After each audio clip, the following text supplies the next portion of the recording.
They say where there's a will, there's a relative. And now you can add scam artist to that list. Tonight we expose the smooth-tongued salesman trying to talk his way into other people's cash. It revolts me to think that he can actually walk away.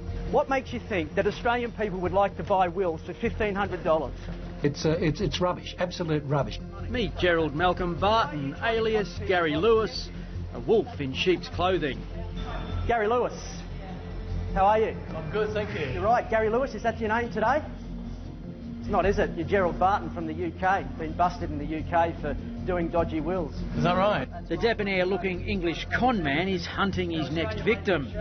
He's been on the prowl in Western Sydney. And you're over here trying to take advantage of our Australian lady Michelle for $10,000. Is that right? What brings you all the way over here to try and set up this? I think you've got the wrong person, the wrong situation. No, we don't. This is you in this article here, isn't it, Gerald? Come on, this is definitely you, isn't it? No. Yes, it is, Gerald. Here you are making headlines in England, where you were jailed for being a dodgy businessman and exposed for a sham will-writing company that landed you with an 11-year ban as a company director. And you were blamed for dumping hundreds of wills in a toilet before hitting our Aussie shores. How dumb is this guy to think that nobody would actually research that? And not too smart either when he handed over his credit card as identification to his latest target, Michelle Erickson. Here it is with his real name on it, despite calling himself Gary Lewis. He gave me his credit card. And I'm thinking, OK. So I took a photo of it. I actually read the card, which I was expecting anyway, and it had Gerald M. Barton on the actual credit card. And how smart is Michelle Erickson?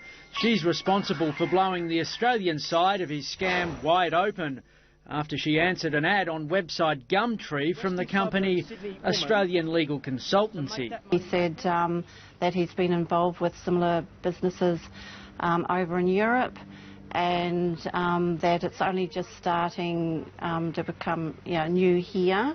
Michelle says Barton, using the name Gary Lewis, promised she could make a fortune writing wills. He said 150 grand a year. $150,000 a year writing wills. 150,000, yes, writing wills.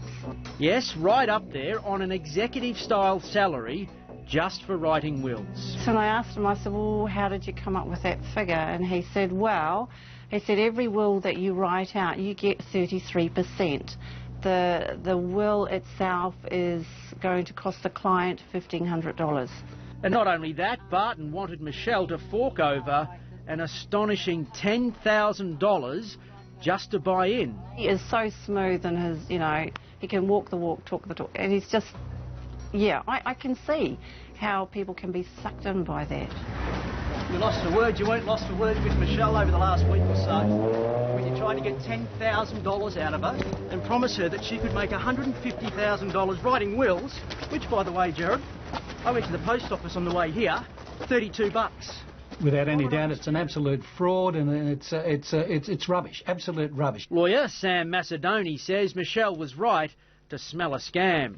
Anyone who thinks they can go running around knocking on doors preparing wills for $1,500 and earning $150,000 a year by doing that have got another thing coming. I could tell you about 2,000 to 4,000 solicitors that would love to do that if they could earn $150,000 a year. It's just not on.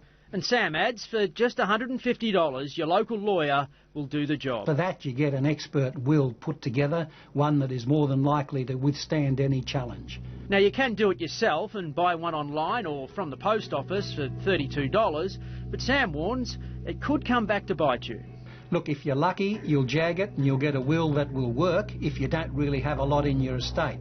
But so many times I see these things blow up after someone dies because the will is not structured correctly. Gerald, you actually go to bed sleeping well, knowing that you're trying to sting people out of 10 grand. Now, Michelle, imagine if she lost 10 grand to you.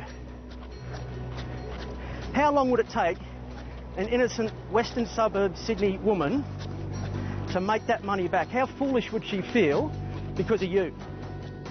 I'm just grateful that everybody can see his face and know that he is a scumbag. And if you've had any dealings with Gerald Malcolm Barton, we'd like to hear from you. Details are on your screen.